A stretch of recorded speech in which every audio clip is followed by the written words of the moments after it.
Okay, excellent. So basically the point of this call is to kind of give you the perspective for how we fundraise, give you the right hadracha in terms of what we're going to be doing, how we're approaching it, how we're reaching out to our friends and family, as well as the tools to feel like you can do it in an effective way. I don't know if anyone here has had experience fundraising before. I'm sure some of you probably worked with me in the last couple of years on the Cause Match campaign, the ones of you who were in Israel over the last 3 years. But that being said, so I to give you background, so I've been working for the last 5 years, doing crowdfunding campaigns, working for Cause Match, working for the Chesed Fund, running Aish's major campaign every year for the last few years, as well as campaigns for Aish New York. And thank God I've had the opportunity to work with shuls, community centers, chesed organizations, yeshivas, all sorts of different organizations across the Jewish world. And everything I'm about to kind of go into comes with years of experience and trial and error. So my goal is to kind of prepare you to not make the common mistakes that I've seen other people make, and to raise as much money with as money with as little effort as possible. So if anyone has a question at any point, feel free to interrupt me. This is a discussion. This is not a lecture. So by all means, I'd really like to have feedback, and I want to make sure you guys really are able to take ownership of what we're doing.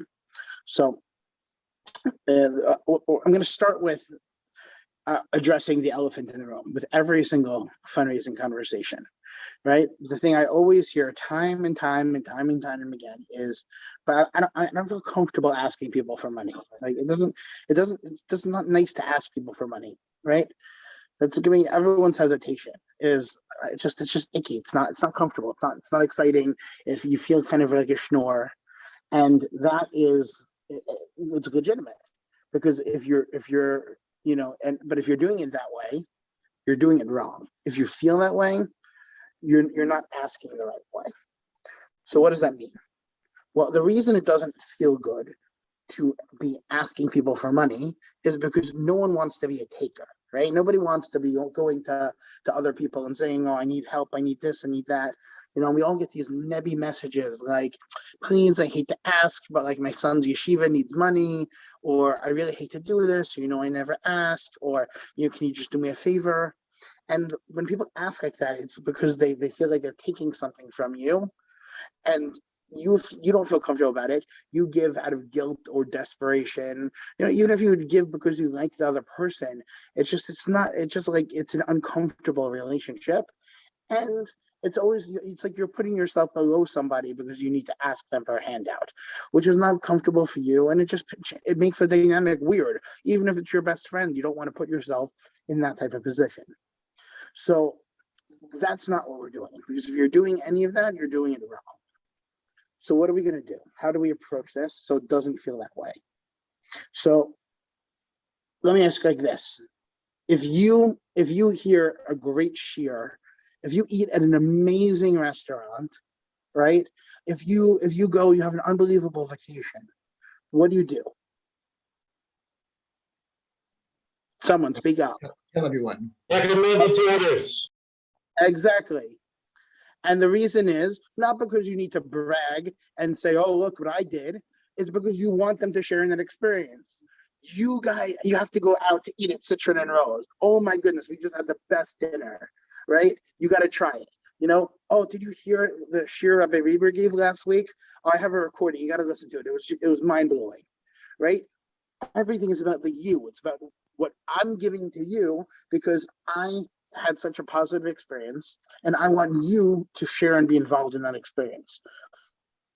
That's the perspective we're going with here. When I'm making a phone call, I'm not saying, hey, I'm trying to build a shul. Can you do me a favor and, spare some meiser for the shul? Like, who wants to give to that? It just does not sound exciting. It doesn't sound nice. But if I call somebody and I say, you have the most amazing opportunity. I'm part of this shul here in Philadelphia that's been growing this whole kehila. Like, I'm davening better than I've ever davened before. I'm with so many amazing people. I'm learning in a way I've never learned before. And it's really, it's opened up my world, and we're just expanding, and we're building a shul, and it's so exciting. And I'd love it if you could, partnership with us. I'd love for you to come for Shabbos, come see it yourself. But it would mean the world to me if you could show support and partner with us on this project. I'm giving my own donation. I'm making calls because I believe in it so much. And I really would love if you could join us. So I don't say, can you give money? Can you give meiser? Can you donate? Can you show us support? Can you sponsor something? Can you join us? Right? You want to be part of this? You're giving them an opportunity to take credit and be part of something exciting.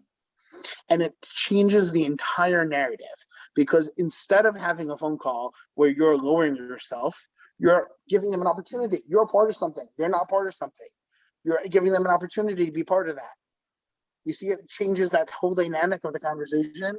And not only that, when you put yourself in a position where you're saying, I'm doing this because I believe in it and I want to see it grow, it changes the entire nature, because you're not asking for money for yourself.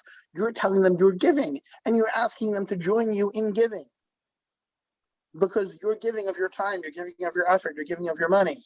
I gave $1,000 donation myself. What can you match me? Whatever you can say, whatever that shows that you're invested in it yourself. You're not taking from them, you're giving to them.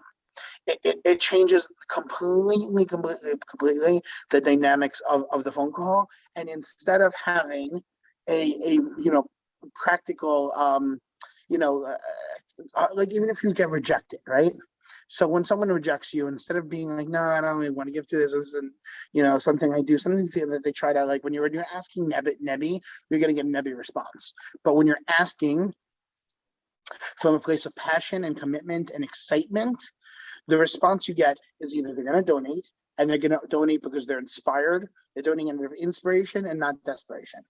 And if they're not donating, they're going to donate, and they're going to say, oh my goodness, that sounds so amazing. It's amazing what you're doing. I really appreciate what you're doing. I wish I could do something. I wish I could do more. I wish you have a lot of hatzlacha. Because even if they can't give you money, they can give you chizuk. You should be leaving a phone call not feeling dejected and rejected and like a failure. You should be leaving that same phone call inspired, because you're doing something amazing, and we're calling people that we love and care about. So that in the same way, they're going to give you that inspiration. No one ever says, like, I'm raising money for UNICEF, like for whatever. No one ever says to that person, how dare you raise money for UNICEF? What kind of horrible person are you, right? And if we go and we come with that same type of energy of like, we are raising money for something important. And the only real reaction, unless the person is a psychopath, is, wow, that's really amazing. So, but it's all about us. It's all about the attitude we approach it. If we don't approach it wholeheartedly, if we don't approach it with the energy that it warrants, then we're not going to get that response. And when it comes to donations, even if someone does give, they're not going to give in the same way that they will when they really feel passionate and excited, and inspired. So that's the basic premise. Any questions so far? Nothing? There's a lot of people on this call. What's going through your mind? Do you guys provide any sort of outline? That was very awesome, but trying to remember that all in the call is a little difficult. Do you have That's things part two of my, Sylvia, you're getting ahead of me. This is part two. That's part two of my talk. Okay. I can ask a question. Please. I'm not sure if you would have the answer for this, or maybe Rabbi Reber, maybe, but just specifically to what you're saying now. So, sometimes you collect for organizations that are like, like you said, UNICEF, or cancer, or Save the whales. or what? Save the whales. Save the whales. So, but over here, we are collecting for something that, everybody needs a shul, and everybody, and most shuls, when they want a shul, they get together themselves and they make their own shul. So how do we spin it in a way that we want people to be part of us making our own shul? Excellent question. So I'll tell you, and I've been through this a lot. This is a common question in shul campaigns of, well, if we, I'm building a shul, but I'm asking people who have nothing, that they don't even live in my city, why are they going to give? Right. So there's a few things. Number one, people give to people, not causes. So the fact that they care about you and they resonate with your passion, they will give because you're the one asking and because they want to support you and support that passion. So that's number one. Number two is people want to be involved in Jewish causes. People have meiser to give anyway, and they want to do something that's going to be meaningful. So when you're the one asking them and saying their meiser is in good hands, then it's just a matter of where they're going to direct those funds. And here, what we're going to be talking about is the fact that we're building a new community. This is a Jewish community that's growing. Growing Jewish communities are good for everybody. It's good for the Jewish people, right? Having more places to live and more Jewish infrastructure and more Jewish influence is good for everybody. And third, I would emphasize particularly here, this is the future of the Kiev movement, right? People are becoming religious. They need a place to live. They need a place to go to after Israel. And this has become the premier destination for Baalei Teshuva to come and integrate and have a warm environment where they're going to be able to continue to grow and continue to move to that next level and next stage of their life. And we're providing that and making sure that their needs are met. So I think that's another element we need to really emphasize, because that's what's going to distinguish you from just being another shul. Is this is a community center, this is a home, this is infrastructure specifically tailored to a very niche group, which is sometimes forgotten about. Many people, I can tell you from myself, right? I came back from Ancient Torah and I moved to Passaic and I'm in a big Jewish community, but there was nothing catered to me specifically, right? So anything, you can live in a big Jewish community and still be totally shut off because don't have anything to particularly connect to. So this is a huge thing you guys are doing, and you're doing it. It helps you and it helps others. So I think that's another emphasis that you can lean into for why this place is so important. Are we going to make a script to use for our phone calls? So now basically you guys. So let's getting back into. I'll move into part two because it seems like people are getting ahead of me. So I'm going to share my screen with you. So the first thing I want to show you is here we have the volunteer packet. It is almost finished. I will send it out to everybody tomorrow. But here you see the cover. That's a nice shot of Rabbi Shane there. Rabbi Shane looks particularly good there. Oh, wow, how much is that going to cost me? So, basic information. The cause starts with us. Here, this is basic information about these are talking points about the campaign. These are things for yourself to remind you why we're doing this. And these are the talking points you're going to use as well when you're talking to people about the campaign. This is the basic. This page is for you. So that's number one. Here, for what we need for everyone to do is to sign up for a team page. So the way you sign up for a team page, if you go, we bought the domain ohtphilly.org, also ohtphilly.com, but it all redirects. For now, it redirects to the campaign page. After the campaign, we'll have it redirect to your show website when your show website is ready. But if you go to ohtphilly.org, it takes you to the campaign page. And what makes it really, really, really simple, you come here, you click this big red button that says join the team.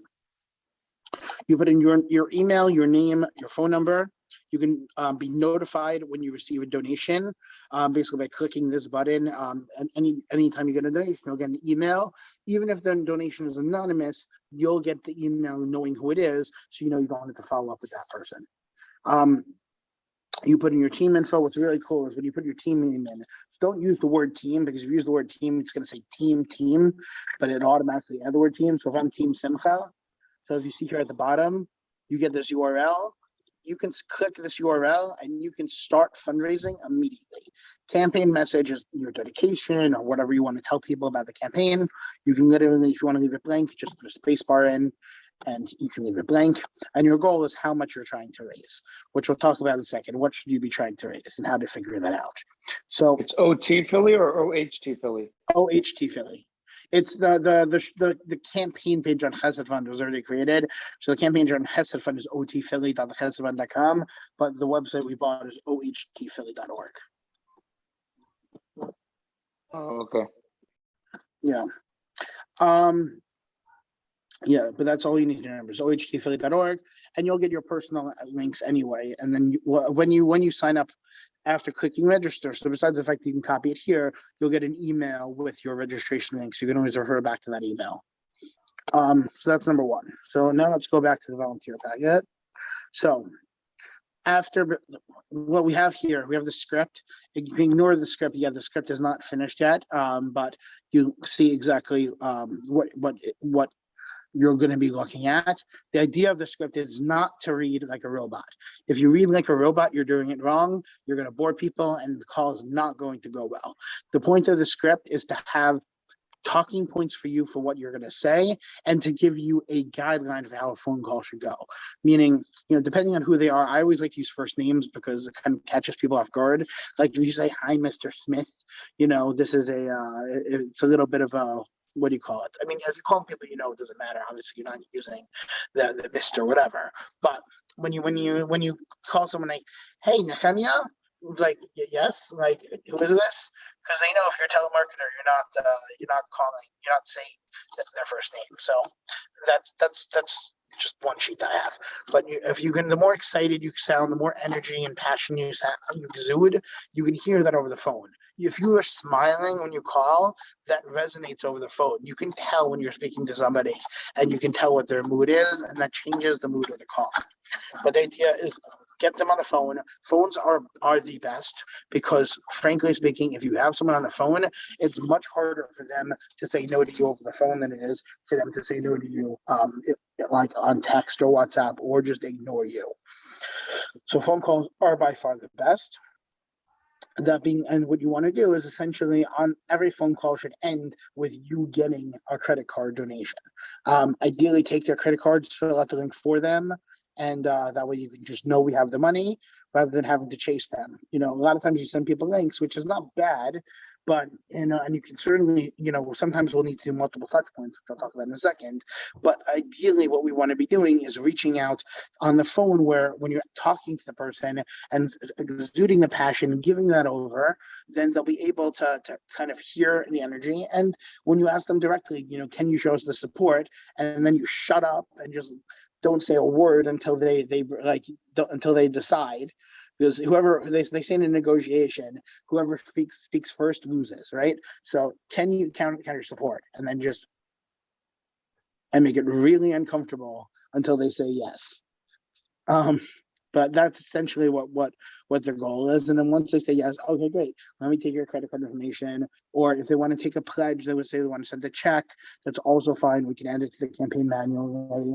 One thing just about Chesed Fund, which is nice, is anyone who gives a manual donation. So Chesed Fund does not take a percentage on checks, cash, wire transfers, anything like that. So there is another incentive to the organization, to the shul, because you don't pay a fee on that money. It just a lot. The benefit of going to the page is that obviously then you have the money and you don't have to worry about following up on somebody's pledge or check or whatever. Fine. So on top of that, so we have the script. We go through the call. Again, memorize this, learn it, figure out how to go through it, how you're going to structure your own call. Don't read from this. This is not meant to be you're not a robot. Here we have what we call the WhatsApp email templates. We're going to have 3 of these. So you can use these as you see fit. Sometimes, for the low-hanging fruit, you might realize that all you need is a WhatsApp, and they'll donate that way. And sometimes you want to prime people, so you can send them we have 3 messages. You can send one message Monday, one message Tuesday, one message Wednesday, and if they haven't donated by Wednesday, they give them a call on Thursday. The idea is that you don't need to excuse me, you don't need to be totally reliant on phone calls. But, phone calls are definitely better. Some people, they're going to want that phone call. They're going to want that personal ask. And so you need to invest the time. And for others, you have these. So if you can work smarter and easier, but even with this, don't just copy and paste. Take the time to put their name in. I like voice notes. Voice notes are great because, you can say in 20 seconds, you can give your 20-second pitch and you can personalize it, I tell you, Simcha calling, Aish is having their annual campaign. I know you love Aish, I love Aish, and it would really mean the world to me if you could make a donation on my page. Can you show your support? Done. Here's my link. Like something like that, where a voice note, 20 seconds, you're getting the same point across, and they know that you took the time to send them a message. You didn't just forward a message on WhatsApp a million times, which is just, no one likes that. Like it's just, even if the message is well crafted, doing that is nebby. And we don't want nebby. Last, we have the memory jogger. This is awesome.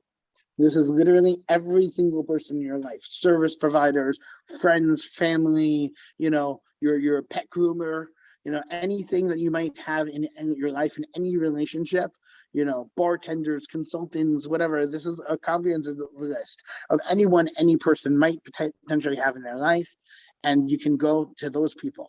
What I tell people to do is, rather than just going through your phone contacts like one by one while you're making calls, much better to prepare in advance and look through your phone and just mark off, make a list of every single person in your phone contacts you want to call. So you'll have a list of 50, 60, 100 people that you want to call. I always tell people a good place to look and start is, and most of the people on this call were probably married in the last few years. Those who aren't married yet, but anyone who is married, that you probably have a spreadsheet from the last few years of all the people you invited to your wedding, right? If you've had a kid, the people you invite to a kiddush or a bris. The idea is we have what I call the Simcha list, right? Not just because of the name Simcha, but also because this is what we have whenever we have a Simcha, there's the people we care about. And if we care about them enough to invite them to a Simcha, to a wedding, right, then we should care enough, then we should be close enough to them to ask them for $50, $100, $180, $1,000, depending upon their means. So based on that concept, and based on the fact that every person here I'm sure has had 100, 200, 300 people at their wedding, that means you should have at least 100 people you can call to ask for $50, in which case you should easily be able to raise $5,000. It just means putting in the time and effort. So this list is meant to help guide you into having that time and effort. And the more you use it, the more successful you'll be. Like I said, if you could put the list together of people you want to call beforehand, and that way you just have to make your way through the list, that's great. If you can prioritize the list based on, who's going to need more time and calling those people earlier, or, whatever you need to do to kind of maximize your time, even better. If you can identify how much money people you think you can ask for based upon capacity, and don't ask for money specifically. We're going to be adding to the site preset donations, sponsorship opportunities. So if you think someone has the ability to sponsor a mezuzah for $1,000, how would you like to dedicate a mezuzah? So that way you're not asking them specifically for that amount, even though you are kind of asking them for that amount. But the idea being is that who has what capacity to a certain extent, and so you want to try to give people something to sponsor on their level. In which case, it makes it more. And obviously also prioritizing people based upon their capacity. If someone who is not going to be able to give you a large donation, so those should be your later phone calls after you've already brought in some money. Although it might be somebody else needs to see that you've already, let's say you've gotten to 80% of your goal, and you can call someone who can give you a big gift and say, hey, can you please help me so I can reach my goal? Maybe you'll get a bigger gift from them. So whatever the case is, we want to use seichel when we're going through this, and we want to try to be as prepared as possible. I tell people, like, when you're making a goal, so if you make this list of all the people you're going to call and you estimate how much you think you can get from each person, so you can set your goal accordingly, right? I tell people to think of it like the electoral college, right? You need 270 votes to win the presidency. So if you win Florida, you don't necessarily have to win Texas, right? So in such a case, when we realize, okay, well, I have a goal of $10,000. So who are all the people I need to call in what order so that I can raise $10,000? That's the way I think about it. And we all really have the capacity. Like you said, I don't know a single person in the firm world who doesn't have the capacity to raise $5,000. It's just a matter of putting in the effort and putting in the time. With that, I want to go back to questions. And yeah, please, anyone have any thoughts, questions, concerns? Don't be afraid to be misnogative. You don't think if you don't agree with anything I said, because I want to make sure everyone feels that their concerns are being addressed and that they can go in with the confidence and skills and ability to really put their all into this. Well, just first about time, I know we're doing this campaign a week from tomorrow. What's the time frame you suggest that we give it to reaching the goal? Should we give it? I mean, I'm assuming there should be some kind of urgency factor. So there should be like a deadline. Should this be a 24-hour campaign, 12-hour, 36? Well, if we were using matching funds, then I would say that there needs to be a deadline. Because we don't have matching funds as part of this campaign, there's no real reason to have a deadline other than. No, we are trying to do matching funds actually. That's the hopes. The hopes is to try to get matching. So if we're having matching funds, then I believe it should be a 36 to 54-hour campaign, 50-hour campaign. Meaning typically a campaign on a matching funds campaign, I would recommend, depending on how much you're trying to raise, typically starting on a Sunday at 10 a.m. and then going till Monday at 10 p.m. or Tuesday at 10 p.m. And that gives you a nice window that's not too large. I've done matching campaigns that are a week long. I did a building campaign last year for $1 million for Yeshiva Torah David that they raised. They raised $700,000 over basically 3 months to buy a building. And then after that, they got a donation of $150,000 for matching funds to close out the campaign. So then we did a secondary campaign as part of the larger campaign to have matching funds to get the final push that they needed. So there isn't a hard and fast rule on it, especially when you're building a building, and especially when you have the property already. But you don't want it to drag on too long where people get burnt out or where people, just like feel like, oh, they're still going with this, like whatever. Like you really want it to be exciting and you want the momentum and energy. So matching funds helps tremendously with this for 2 reasons. One is because you can say, well, the matching funds are only available to us over this window. That's number one. Number two is when you have matching funds, people feel that their money is going further, so the average donation size is higher. So I always recommend doing matching funds if you can, but obviously if you can't, then it's a different story. And you just need to plan accordingly. But yeah, there's not. I don't want to say a hard and fast rule on timing. Okay, got it. So again, you said like 36 to 50 hours, 50 whatever. Yeah. That's an ideal. That's an ideal. Right. So in your experience, 36 hours itself is not too long. No, definitely not. Definitely not. So I meant 36 to 60 hours. 36 to 60. Right. Meaning basically starting in the morning on a Sunday and ending in the evening of either the following day or the day after. Right, even though like Mitzad, the Olam over here, Mitzad, the team's probably like Sunday is going to be the day that everyone's going to be able to get it, make clear time up and make the call center. And, that's where the main activity after that, could be like Monday, people may only have time to send out a couple emails in the afternoon, a few WhatsApps at night, it's going to slow down a lot. Look, if you hit your goal on Sunday, that would be ideal, right? And you know what? It gives us, and that's a benefit because it gives us more time for "quote unquote" bonus round, right? We can keep the bonus round going throughout the rest of the campaign, and it just looks great if you go out under the water. If you haven't hit your goal by Sunday night, so now it gives us time to readjust and figure out what kind of effort and energy we're going to put in on Monday and Tuesday to get to the rest of the goal. It's not an excuse for people to not work as hard as they can on Sunday. If it becomes an excuse, oh, well, I'll do it Monday, Tuesday, then that's definitely not a good reason to keep it open. But it's meant to kind of give you a bit of a cushion, because quite often campaigns do, especially the first time an organization is running a campaign. You want to have a little bit of runway with the timing. Yeah, okay, got it. Any other questions? In general, just to have the best use of time possible. We're going to be reaching out to people that we probably see every day and people that we haven't spoken to in a very long time. Do you have like a general guideline? Obviously you don't want to just jump right into it. How much do you schmooze before you get to business? I think it depends upon the person. That's also why, we're having this conversation now, because right now the page is open, the page is live. You can completely start fundraising now. There's literally zero reason not to start right now. And even now, it's even better in some ways, because what you can do is tell people right now, we need to build momentum before we go to the public. So we're in the soft launch right now. Don't share the link with anyone yet.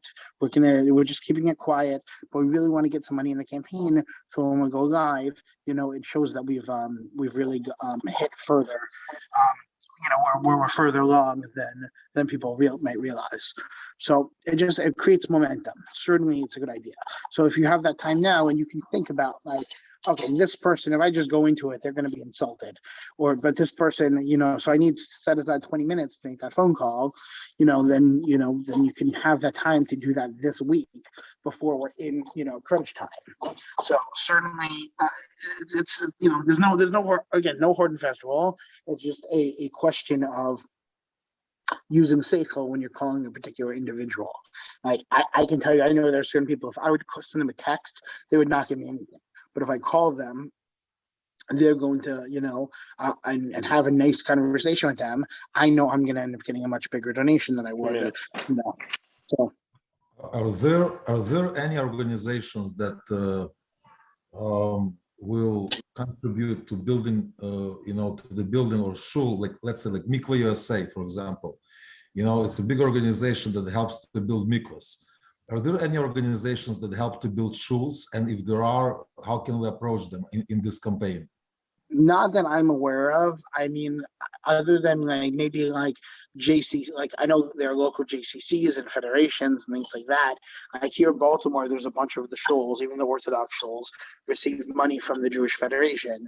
So, that's something that you could look into, but I don't know of other organizations like who just are giving out money so you can build a shul. But that would certainly be nice if there was. I will say one thing you could look into is corporate sponsorships, meaning if you know people who have a business, any kind of business, because it could be a dentist or a law firm or whatever it is, but people who have something with a logo, and you can say, well, if you give a donation, we'd love for you to be a corporate sponsor, and we'll put your logo on the page. We'll have a nice banner that says thank you to our corporate sponsors with your logo right there featured. I think that's one way you can get donation. Especially a lot of times people have advertising budgets for their businesses, so they can use this donation from their advertising budget, and or they have Meiser for their businesses, and if they're giving Meiser for their business, for them to get free advertising as a benefit of their Meiser is the reason that they would give. Any, do you think like an old age, would an old age center benefit from this? Why not? People know, who knows? Like, I've seen in Baltimore, I've seen campaigns that have like a sponsorship from King David, Rehabilitation and Elderly Living Center. I don't, other than the fact that it's a firm-owned business, I don't know if they do they benefit from, certain organizations. They just, it's the fact that the community's eyes are going to be on the page and on the campaign that the free advertising is valuable. For sure, like a construction business, for example. Exactly. Actually, new construction. Construction business. All right. Any more questions? During the early part of the campaign, let's say the week before, whatever, is it recommended to go for the big fish, or is it recommended to leave that the day of? I would say, again, it's a seichel thing. If you have a relationship with them that you can tell them, look, your money is going to go further because your money is going to inspire other people to give. There's something called the 30-30 rule, which means that when you have 30% of the money for a campaign in the campaign, then the attrition rate, meaning the rate at which people go and look at the campaign and then leave without giving a donation, goes down by 30%. So the 30-30 rule. So in other words, people are 30% more likely to donate when you're above 30% of your goal. Also, the hardest kind of bridge to gap in the campaign is going to be that 30% to 70%. Once you get above 70%, it's so much easier. People are joining the momentum. People are very excited. They want to see you get to the finish line. But until you kind of cross that threshold, it gets harder. So there's the initial donation, the initial push of asking the lowest hanging fruit, and then it's getting past that middle gap is really hard.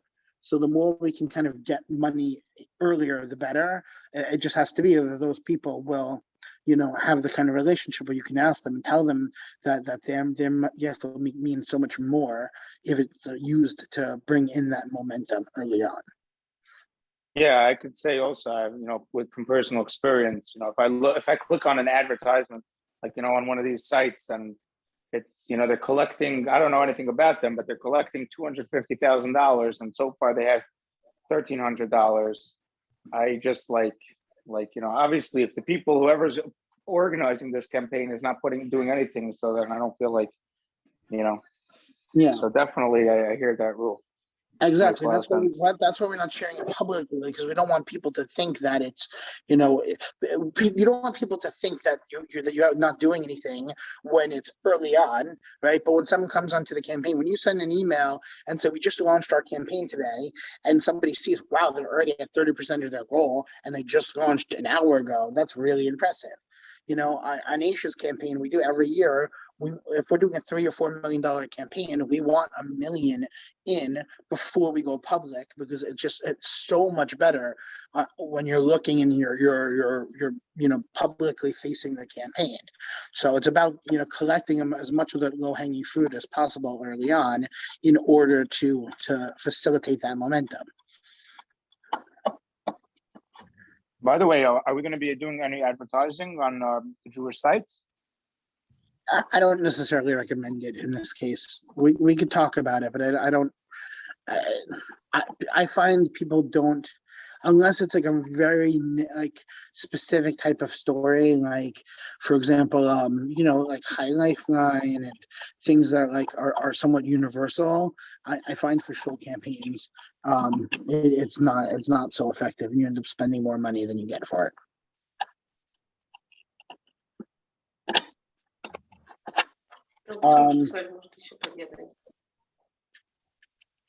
Anyone else?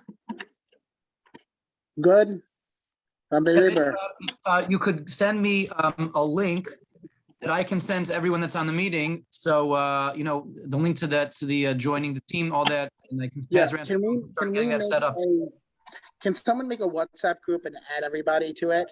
So that way, if we have questions, if people have questions, concerns, anything that comes up after this call, anything comes up at all during the week. Not a problem at all. Yeah. We love WhatsApp groups. We can't get enough of them. So why don't we just add Simcha to the VAD group? Yeah, we can do that also. Yeah, sure. Put them on the VAD. And those of us that don't have WhatsApp, can we make a group meet? Well, that's true. Not everyone here has WhatsApp capability. I have GroupMe also, but I don't think how many people actually use GroupMe. And if you have GroupMe, why don't you just get WhatsApp? It's very easy. Just update your phone. If you don't have a smartphone, then you just, when you get a GroupMe text, it comes up as a random number, so you can just text that number. I see.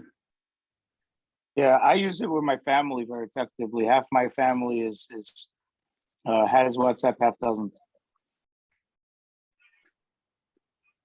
Okay, for those of you who have GroupMe, you can ask your questions on the GroupMe and then have them forward them to me.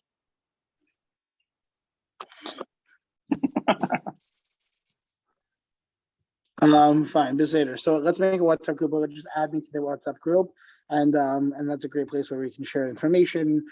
Anything, like as we're going through the campaign and we have what to talk about, sharing each other's successes. When we see people give donations, give each other encouragement. We're all in this together. We're all working as a team, and I think the more that we can do to encourage and support each other, the more everyone else is going to feel excited to be a part of it. So we want positive peer pressure. Sounds good. When are we planning to start this campaign? Now we're live.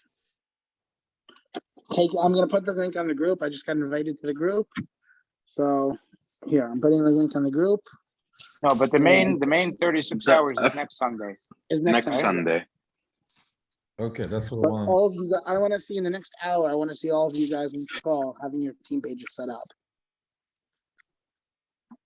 We can always change your goal. We can always update it. You know, don't feel I always tell people if you need to start a little bit lower and then raise your goal, that's okay. There's nothing wrong with that.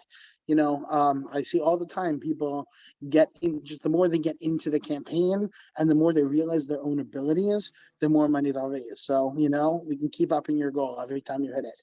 But that's important to have a page, important to have a goal, so you have something you're working towards, and so more importantly, you're telling people who you want to donate.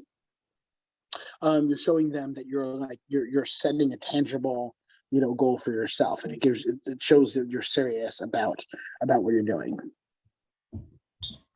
If anybody wants me to set up this group meet, if one person wants to collect some names, I can at least make the effort to try to put it together, to try to get the group meet started, and whatever happens, happens.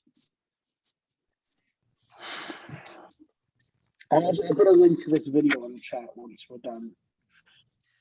I also just want to let everyone know that Simcha is going to be with us a week from this Sunday when we have the call center going. You know, when we're really going to be knocking, he's going to be there with us live, on hand, on the scene, really just to be there during our call center day to help us out and keep things running, keep things well-oiled the whole day. So thank you very much. Of course, I'm very excited to join you. And, you know, we're going to, what I always want to do is I want to be there to support you in any way I can. If there's someone you want me to call because you don't feel comfortable calling them, happy to do it. If you want help crafting a message or knowing how to approach something, you want to workshop with me, you know, any counseling, anything I can do to support you guys to raise as much money as possible, that's what I want to be there for. And I plan to be there all day. You know, as long as there's people there making calls and making the effort, I'll be there and I'll be helping. So We just need money. That's all. Yeah. Nothing. How are you going to get it? Exactly. Okay. Great. So, is that I think we're good. I think so. Yeah. Should we try to figure out now what we want our hours of the call center to be this coming Sunday, then everyone can figure out, you know, what time slot they can be there for those hours? Should we just do that on the WhatsApp chat? You do a WhatsApp chat. I would recommend 10 a.m. to 10 p.m. 10 a.m. is like, you can't really call past 10 p.m., but you can call up till 10 p.m. typically. And, you know, 10 a.m. is like a good time to, like, people have had their morning coffee. They're like starting their day, you know? Right. That's good. Maybe 10 we a.m. is should- right after the Sunday morning program too, right after the There breakfast. you go. So you can encourage Maybe we everyone should to make- stay up. Maybe we should make like a goal now, like a pre-campaign goal of everybody to try to collect a certain amount of money, even if it's a very low amount, just to get the juices running. What does everybody think about that idea? I think it's a great idea. Yeah, if everyone, whoever has, I mean, we'll send it out on whatever we send out. You know, I have email for those who don't have WhatsApp, so I will on the forward to the email addresses of the people who don't have WhatsApp access the link to set up their team page. So if we could all do that, Mamish, tonight, Rabbi say, get your team page going, give your team a creative name, and as Simcha said, don't call it team, you know, Shane or anything like that, because I have seen what happens. You end up with a little bit of tautology over there. We'll say team Moskowitz, team Dyke. I can I've seen that change happen. it. Don't worry, I can change it in the back end. It's not a problem. Right, but if everyone get that set up tonight, and then as Rib Shimon is saying, you know, start, you know, the Maybe we should do. What if we do like $300? Is everybody think they can try to raise at least $300 before the campaign starts? Is that a good number? Since nobody else is chiming again, I'll just throw that in. 300, yeah. 300 was should be fine. 1,000. Do more, no? 1,000. Yeah. Let's. That sounds nice. We got a whole week. Let's pull in the. Sure. Let's. And Rabbi Shane's going to match everyone's 1,000. Thank you so much, everyone. I appreciate it. All right. Have a good. Amen. Great. Okay. I have a question. Have you guys Um, your question? Yeah, just the teams. What are we calling these teams because we're like going to join with each other to make our goals together, or each of us on our own is going to have a page and we're just referring to teams as individuals? It's semantics. The teams basically mean individuals, but it's a team because it's like you and your wife if you're married, for example, or yeah, teams just means a personal fundraising page. Got it. Yeah. Great. So thank you guys, everyone, for joining. Really appreciate it. If you need me for anything, you're all available to message me privately on WhatsApp, message me in the group in WhatsApp, message somebody else to message me in WhatsApp if you don't have WhatsApp. And looking forward to helping you guys hit and hopefully exceed your goals. So thank you guys so much. Thank you. Thank you. A good Woche and a good Thank you so much. Thank you very, very